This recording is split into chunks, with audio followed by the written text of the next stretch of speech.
तर सध्या महापौर पदासाठी रस्सीखेच पाहायला मिळते। त्या संदर्भातल्या टॉप 9 बातम्या पाहू।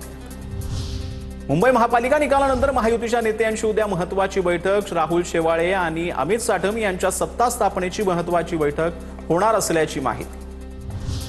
आम्हाला देव पाण्यात ठेवण्याची आवश्यकता नाही, राऊतांच्या टीकेला मंत्री संजय शिरसाटांचं उत्तर। राजकारणात कधीही काही होऊ शकतं, मुक्काम महायुती ही भक्कम आहे, कुणाशीही चर्चा करण्याचा प्रश्न येत नाही। भाजपचे प्रवक्ते आणि नगरसेवक नवनाथ बन यांची प्रतिक्रिया।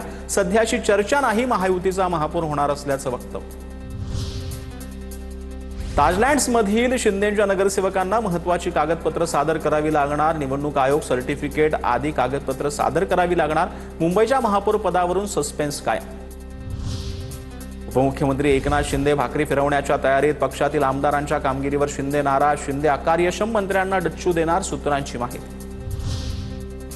महायुतीमध्ये सध्या गोंधळाची स्थिती। बाळासाहेब थोरातांची टीका। भाजपामुळे महाराष्ट्राच्या राजकारणाचं प्रचंड नुकसान। काँग्रेसचे नेते बाळासाहेब थोरात यांचा हल्लाबोल। नाशिक महापालिकेमध्ये पहिल्याच 2.5 वर्षांसाठी महापौर ओबीसी किंवा अनुसूचित जाती महिला उमेदवारांकडे जाण्याची शक्यता। नाशिकला पुन्हा महिला महापौर मिळणार असल्याची चर्चा। आरक्षण स्पष्ट झाल्यानंतरच भाजपकडून अधिकृत उमेदवार निश्चित केला जाणार।